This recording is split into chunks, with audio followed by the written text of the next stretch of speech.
Good morning, everybody, and welcome to the Rangers Review morning briefing for Tuesday, the 15th of March. I'm Derek Clark. I'm joined by a full squad this morning. Firstly, Johnny McFarlane. How are we doing, Johnny? Yeah, not quite fighting fit. I think I'm going to have to get in for a COVID test today because I've got a sore throat, I've got a cough. So, I mean, I had it in December, so I'm hoping I don't have it again. But so if I'm sounding a little bit hoarse, that's why. Yeah, well, it's all about the Deltacron now, isn't it? That's rearing its ugly head. So hopefully you're okay. Joshua, how are we getting on? Yeah, fine. No health issues here, Derek. I'm fine. So looking forward to chatting.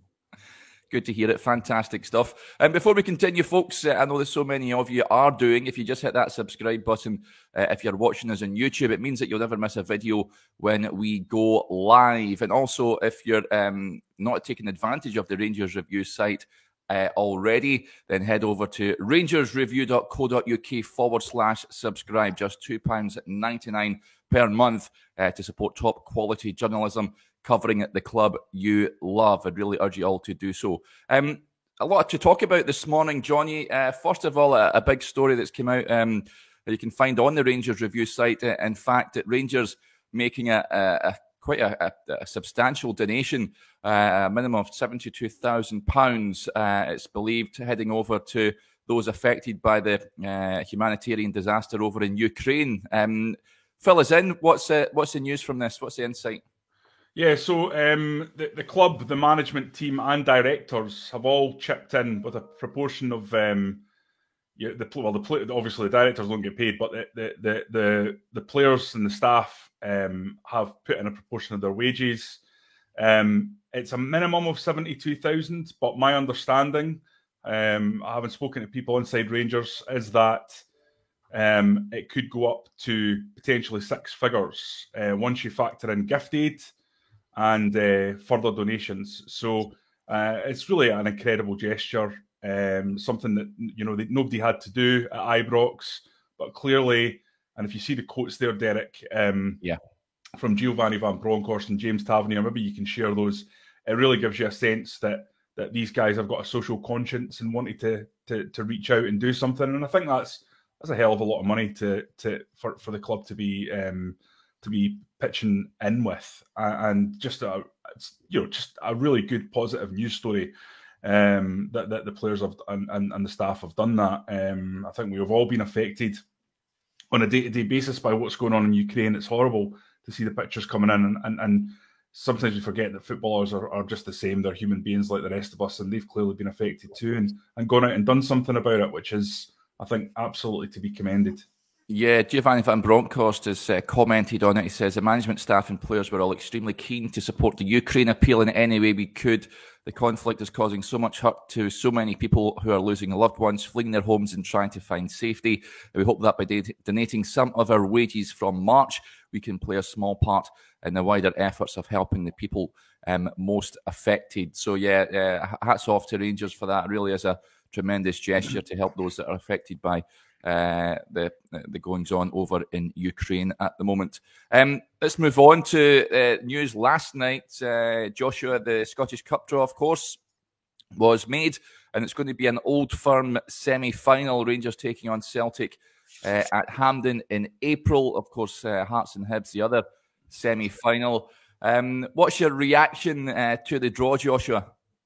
I'm excited. What it looks like maybe three Old Firms in April, certainly three over a 5 or 6 week period. So yeah, already looking forward to the game. It's just such a pivotal month, and it could go so well for Rangers if they win the cup, if they win the league, if they go far in Europe, and it could also go so badly. So I think for the whole squad, I think as professionals this next month, arguably the biggest month of their career, or 2 months of their careers, certainly right up there.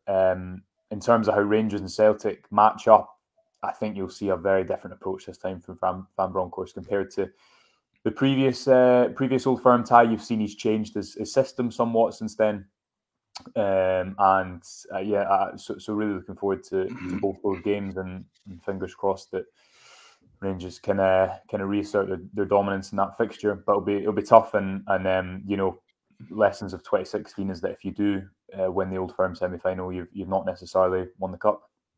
Yeah, oh yeah, we know all about that. It's going to be quite a month, Johnny, in April. A Yeah. potential of 3 Old Firm fixtures, of course, is a game at Ibrox on the 3rd.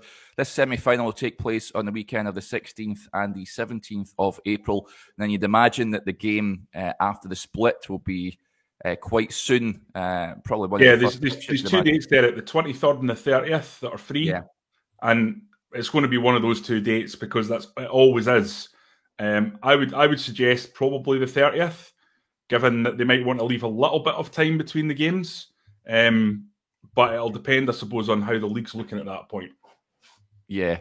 Now, looking at the Rangers fixtures in April that are coming up, I mean, there's that Old Firm game on the 3rd of April, a potential Europa League quarter-final first leg on the 7th, followed by a trip to St Mirren 3 days later. Then the second leg of that quarter-final in Europa League on the 14th of April. Then, like the April 17th, that semi-final, and then obviously the 23rd, the first post-split fixture, followed by what looks likely to be the Celtic game.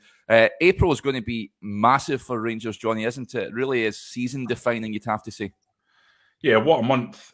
What a month we're going to have, guys. I mean, I mean, 3 Old Firm games in 1 month. That is seriously exciting. And then when you factor in the potential for 2 quarterfinals, this could be one of the greatest months in the history of the club. It's just as simple as that. You know, the whole season is in their hands now in this short period of time. And listen, they've been in good form. All of a sudden, just creeping up. Things are suddenly starting to click into gear again. So I think they can be very confident about how things are going. Tactically very fluid. Key players playing well at the moment. So absolutely, I think Rangers won't be looking at this with any nerves at all, looking across the city at their neighbours. I think they'll think, no, we're going to go and show what we can do. We didn't do that in the last Old Firm game, so we're going to go and do that now. That'll be what they think. And there'll be absolute desperation there to go and put a marker down and say that result at Parkhead, that wasn't season-defining. That wasn't the Teutonic plates shifting. It was merely a Rangers team that was unprepared or that wasn't at their best, and they'll need to go out and show what they actually can do properly, because there's no doubt about it. I mean, you saw what Rangers can achieve against Borussia Dortmund. You saw what Rangers can achieve against Red Star Belgrade. You can't match those performances against what we saw at Parkhead. So there's no doubt Rangers are going to be a completely different force in these 3 games. It's going to be massively interesting to see how it pans out. And what a month. I think everyone on both sides of the divide will be anticipating this like you wouldn't believe. Oh, yeah, absolutely. Joshua, the Scottish Cup in itself has not been kind to Rangers of late. They've not been in the last 4 for 4 seasons, and their record in the competition has been deplorable, to say the least. How important is it that they get that Scottish Cup back into the cabinet in the Ibrox Trophy room? Oh, it's so important. It's been so long, and you do forget that. I actually think as well, you saw on what day was it? Sunday. I know it was probably a game in isolation, and Dundee weren't great, but in terms of cup games from this Rangers squad, it was probably the most nerve-free quarter-final in a long time. And something I was thinking about was Van Bronckhorst when he was at Feyenoord. I don't know if you remember, we spoke about it when he came into the club. You know, Feyenoord are chasing this long-coveted title, haven't won for however many years. And it went down to the final day because they got beaten 3-0 on the second last day of the season, which, in terms of pressurised situations as a manager, to blow a lead like that when you're up against Ajax, it is right up there. And whether, we've spoken a lot about, or I've certainly been thinking a lot about whether this squad's evolution, if it coincides with what Van Bronckhorst is doing in Europe in terms of being able to change in-game, which I don't think Gerrard did much, and that maybe takes him to the next level. Whether that is the case, we'll know in May, but there's certainly the makings of that in the cup competitions as well, that kind of clean slate, and it would, I think, suit the narrative nicely, given that the last game Rangers had before Van Bronckhorst was that humiliation at Hampden, which was so terrible. So Yeah, Scottish Cup is vitally important. I think Rangers do have the squad really to fight on all three fronts at the moment, especially with the like of Ramsey coming in and James Sands putting in a really accomplished showing at the weekend. There might be some players that you don't see rotated as much or at all in the case of Tavernier and Goldson, but I certainly think Rangers have a good, healthy selection of options, which they'll need to utilise because, as Johnny says, the games will just be crazy over the next couple of months, as they have been really since February. Yeah, it's a point raised by Rangers Review contributor Graham Hanna. He says, good morning, lads. Shades of 2008 with an action-packed April ahead, dependent on Thursday. The likes of Sands, Ramsey, Roofe and the rest of the squad will need to be utilised. Do you go along with that, Johnny? I mean, we've seen a number of changes on Sunday. I think Giovanni Van Bronckhorst, given the amount of fixtures coming up, will have to utilise the entirety of the squad. Yeah, no, he's spot on. I have to say, I don't see Ramsey as one of the ones that's in the squad rotation pool. I think Aaron Ramsey really needs to be in and about the team starting from now. Yeah. That's it. He's in. He's too good not to have in the team. And you need to give him the opportunity to get his fitness up ahead of steam. So I would say Aaron Ramsey on that right-hand side, that is 100% nailed in now. Yeah. Obviously, tactically, he might opt to do different things against different teams, but you don't sign Aaron Ramsey from to sit on the bench or to be a squad player. So that's the first thing I would say. But Graham's right to highlight Sands and Roofe. I thought Sands in particular, and the Rangers Review did quite a lot on this yesterday, was outstanding at the weekend and really showed what he can do. And we all know what Kemar Roofe is capable of if he's given the opportunity. And there's a number of other players in there that will need to be able to come in and perform. You know, the likes of Borna Barisic, John McLaughlin, Stephen Davis, hopefully, who I'm really desperate to see not just discarded and written off as too old. Because, you know, as far as I'm concerned, I've seen Stephen Davis performing pretty well this season, and I think that he's got plenty to give. Now, I think we've discussed this in more detail, but at the very least, he's a very, very capable squad player to have in there who can come in and perform really well. So I think that's an important one to remember as well. Oh, yeah, most definitely. There's a piece, I done a piece last week in terms of his XG assist stats, and they're better than the likes of Lundstrom, Jack, and Kamara. So he's certainly a player that you want back in there. And I think the call-up to the Northern Ireland international team yesterday suggested that he is close to a return to action. Yeah. Just a bit of fun, Josh. I like this comment coming in here from Scott's Wilder.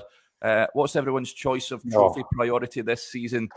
He's going for Europa League, second at the league, and third the Scottish Cup. Although he does say the treble is on. What's your rankings? It's a difficult. I mean, I think you'd have to go. You know, if Rangers were to win the Europa League, and there's still a lot. I don't think that Rangers will win the Europa League. Unfortunately, I think they've got a good chance, and I think they can beat anyone in that competition. But you'd still have to have so many stars aligned for it to happen, and hopefully it does happen. So I think you'd have to put that at the top of the pile. Also, that would guarantee Champions League qualification. 2008 was one of my first kind of conscious years watching football, and I remember that trade-off between the European competition and the domestic competition.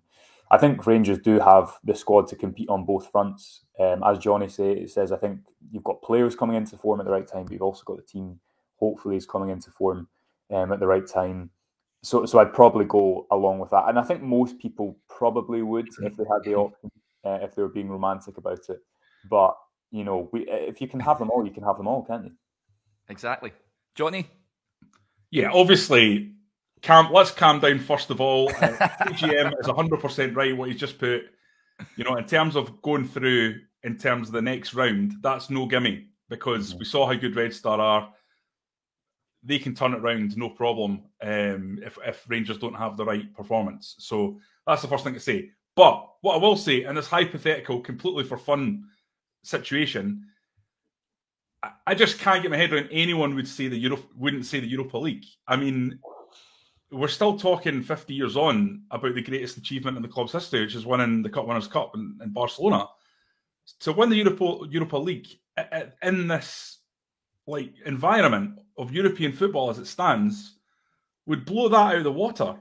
Like, Scottish teams are not even supposed to be at the stage. Never mind win it. I mean, it would be, kind of era-defining. It would be legendary. It would be these players for the rest of their lives will never have to buy a drink again. That's what we're talking about if they were to go and do that. It's a long way away, but I mean, it wouldn't even Celtic win the league and they're starting, and Rangers win the Europa League. Who cares about the league? Exactly. I mean, really, honestly, exactly. The Europa League. I mean, it's the Scottish Premiership.